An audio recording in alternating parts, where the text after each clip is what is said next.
Bonjour à tous, alors on se retrouve pour la seconde vidéo sur mes aventures avec la Jeep Willys au 1/6, mais en dessous c'est un châssis de 1/10, justement on va regarder ça. Je vous avais fait donc une première vidéo, je vous avais dit que c'était mon cadeau d'anniversaire, parce que ceux qui suivent la chaîne, ils savent que j'aime bien les tamiyages, j'aime bien les voitures réalistes, et là c'était vraiment, c'est une maquette en fin de compte roulante, voilà, donc c'est pas fait pour vraiment, je pense...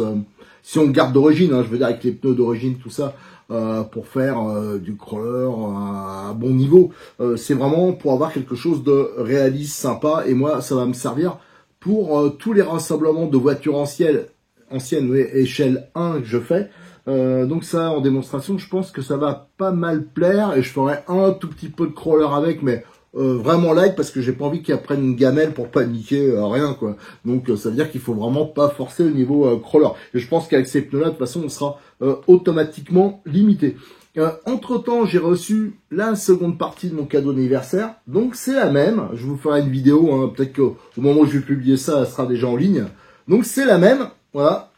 Mais à l'échelle 1/12. Et alors, c'est la même marque. Mais ça a strictement rien à voir techniquement. Là, c'est vraiment hyper réaliste avec des ressorts à lame, les boîtes de transfert, tout ça. Je vous présenterai. Alors ça, c'est encore moins roulable. Ça, c'est vraiment pour se faire plaisir. Mais techniquement, c'est hyper sympa. Et comme celle-ci, c'est aussi dans une sorte de boîte, là, style boîte à munitions. Moi, je trouve ça vraiment top. Alors, dans la première vidéo, donc, je vous avais fait une présentation générale. Je vous avais montré que j'avais commandé le petit bonhomme, là j'ai reçu un uniforme, d'ailleurs qui est la qualité, mais enfin bon, j'ai pas payé bien cher. Donc on va l'installer dedans. Il y avait un problème avec le volant. Le volant, je rappelle qu'avec la radio, normalement il tourne et ça fait bouger les bras du pilote. Ça marchait pas, donc ça, on va le résoudre. J'en ai profité aussi pour enlever la carrosserie, donc il y a juste deux prises à retirer. Et les articulations, on les verra, voilà, un pivot. À mon avis, ça, faut pas le démonter trop souvent. Parce que ça, je pense que si on s'amuse à le décortiquer régulièrement, ça risque de foirer un peu. La fixation est, on va dire, moyenne, entre guillemets. Mais l'avantage, c'est que pour l'entretien normal, on bascule. Là, quand même, pour faire les photos, tout ça, c'est beaucoup plus pratique. Démonter, et ça me permettra de voir vraiment la voiture de beaucoup plus près, de faire quelques petites choses. Alors, comme... c'est une voiture que je vais utiliser très ponctuellement en démo. Pour une fois, je vais laisser la radio d'origine. Parce que j'ai pas besoin de... Voilà, même si c'est en droitier, ça me gêne pas pour de la démo. Ça sera très bien, j'aurai moins de choses à faire. On va voir pour cette histoire de batterie, parce que la batterie, elle est juste retenue par la carrosserie. C'est une prise XT60. Donc je vais voir, c'est pas dans les standards habituels dans mon matos. On va voir donc cette histoire de boîte de transfert, on voit bien. Carrosserie montée, les suspensions étaient vraiment pourries.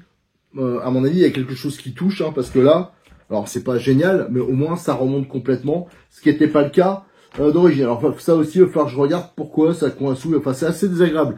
C'est hyper limité au niveau des débattements, c'est bridé. C'est un vrai châssis crawler qu'il y a dessous à l'ancienne, mais ils ont mis comme des durites pour limiter le débattement. Je pense que c'est pour pas que ça touche.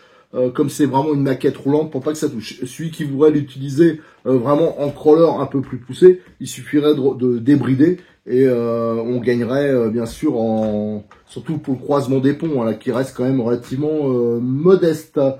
Voilà, donc on a un peu de boulot. Le but, je le ferai plus tard. Le but, je voulais tout décortiquer pour regarder s'il y a des roulements partout, voire pour améliorer des petites choses comme ça, pour pas être embêté par la suite. Là, j'aurai pas le temps. Le but, c'est de le faire rouler pour samedi prochain.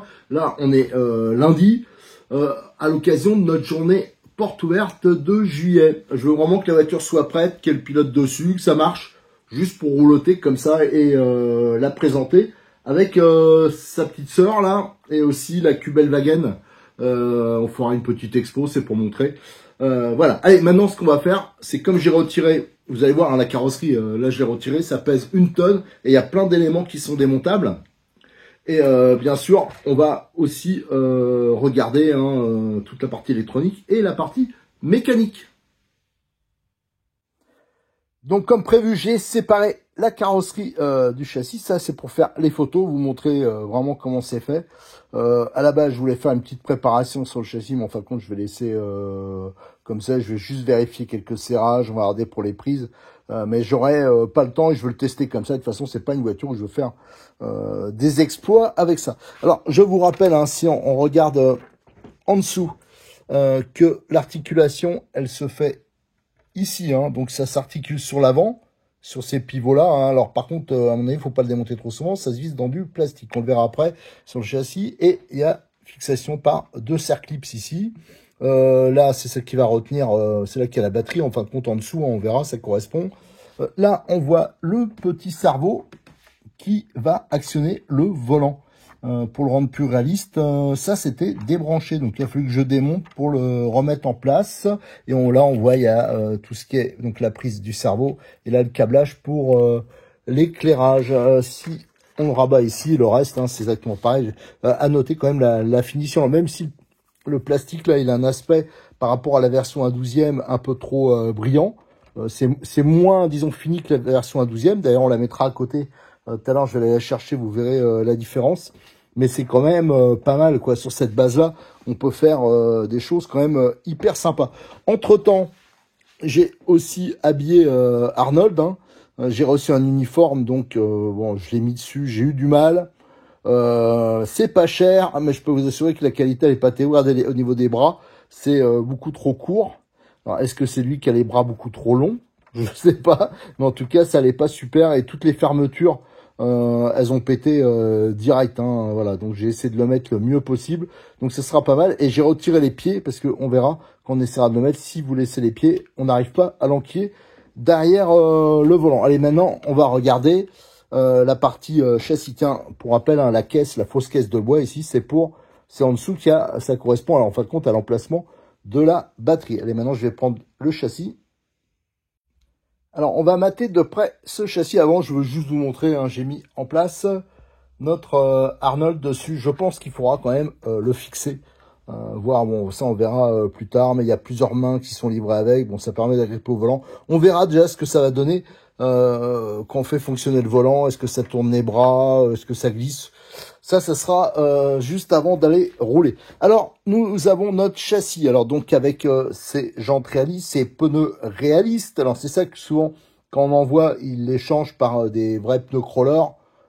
Bon, moi, je vais laisser comme ça parce que ce sera plus une voiture de démo. Hein. Moi, pour faire du crawler, je prendrais quand même autre chose. Même si on a vu qu'il marchait super bien. Alors là, c'est un montage un peu à l'ancienne parce que vous n'avez pas... par exemple, alors tant mieux hein, d'ailleurs, parce que, enfin tant mieux, ils auraient pas pu faire cet aspect maquette autrement, mais on voit que le moteur, il est placé à l'avant. Le support, ici, on a un réglage de l'amortisseur de couple. On voit que c'est des cardans métal. Le moteur, c'est un 35 tours. Et on voit qu'il y a une, voilà, il y a une boîte de transmission de plus par rapport au crawler moderne. Tiens, on peut comparer, par exemple, si vous prenez chez Hobbytech un CRX1, là aussi, il y a une boîte de transmission en plus, de transfert. Donc là, on a un premier cardan, on a une première boîte. Ici, vous avez la couronne, vous avez le pignon moteur, ça entraîne direct ici. Et là, vous avez 2 sorties et avec des cardans homocinétiques métal. Je crois que les parties là, par contre, les coulisseaux, ils sont en plastique, mais c'est pas grave. Hein, généralement, c'est plutôt solide. Donc là, on retrouve de chaque côté du moteur le récepteur. Alors ça, on va le voir, le récepteur. Regardez, il a la même gueule que les récepteurs, enfin au niveau forme, hein, haut de gamme qu'on trouve, par exemple, chez Sanwa. Mais on a aussi ça sur ma radio noble, voilà, donc la forme un peu en L. Ici, on a le contrôleur à un 1060. Alors ça m'a un peu étonné. Je savais pas qu'il y avait un 1060 version crawler. Bon, à voir. Qu'est-ce qu'on a après? Donc là, le support batterie, il n'y a pas les sangles parce qu'en fin de compte, c'est la carrosserie qui va les maintenir. Et là, on a des supports. Ça, c'est un montage tout à fait classique en crawler. Des pare-chocs, bien sûr, particuliers qu'on peut régler réaliste, hein. On peut régler les sortir plus ou moins. On voit qu'à l'avant ils y sont pas parce que là ils sont fixés, on le verra. Enfin on l'a déjà vu plutôt, mais c'est fixé directement à la carrosserie. Et là c'est pas réglable en longueur, mais c'est réglable en hauteur. Là on a un petit crochet de remorquage. Je rappelle qu'il y a on peut mettre une remorque dessus, mais je crois qu'il y a une option métal. Hein. Et aussi il y a tout ce qui est, il y a la toile, hein, bien sûr, pour la voiture, mais il y a aussi des canons qu'on peut tracter avec. Alors on voit que c'est sur une base crawler autre, hein, parce qu'on voit qu'il y a les emplacements ici pour les supports traditionnels. Qu'est-ce qu'on a d'autre? L'emplacement du cerveau, voilà, comme ça là, en position transversale. Et là, les grandes biellettes, bon là c'est assez classique. Là par contre, c'est des cardans homocinétiques un peu à la Kyosho. C'est marrant, ça c'est pas du tout habituel. Là on voit, il y a une petite platine derrière le moteur. Ça aussi, ça c'est un peu vintage, on va dire. Si on regarde en dessous. Alors moi j'ai remarqué un truc. Alors d'ailleurs, regardez, vous avez 4 biellettes de liaison. Hein. Ça c'est tout à fait traditionnel. Elles sont balèzes, elles sont en métal ou alu. Et vous en avez ici que 3. Regardez du côté de la prise hein, XT60 plutôt pour la batterie. Ici, il n'y en a pas. Regardez. Alors ça, c'est quand même une bizarrerie. Voilà. Il n'y en a que 3 là. Il n'y a pas celle qui va normalement ici. Alors, est-ce que ça gênait pour quelque chose? Je ne sais pas. Je pense pas. Quand on voit comme ça, je vois pas en quoi ça aurait pu gêner. Donc voilà. Là, on a à peu près tout vu. On voit qu'il y a des fuites. Hein. D'ailleurs, c'est gras et collant. Je sais pas ce qu'ils ont mis comme graisse dedans, mais en tout cas, voilà, ça sera sûrement aussi par la suite, quand j'aurai fait les premiers essais, à revoir. Voilà, donc cette voiture, donc vous voyez, c'est un peu vintage, voilà, au niveau implantation. Mais par contre, voilà, tous les utilisateurs de cette voiture, ils m'ont dit que c'était solide. Et quand je les vois rouler, franchement, ça va vraiment très bien. Alors, ce que je vais faire un peu quelques vérifications. Je vais remonter la carrosserie dessus. Alors, en fin de compte, le pivot, il se met ici. Hein, donc, ça vise dans le plastique, hein, dans le support du cerveau. Donc, c'est pour ça qu'il faut faire, je pense, attention.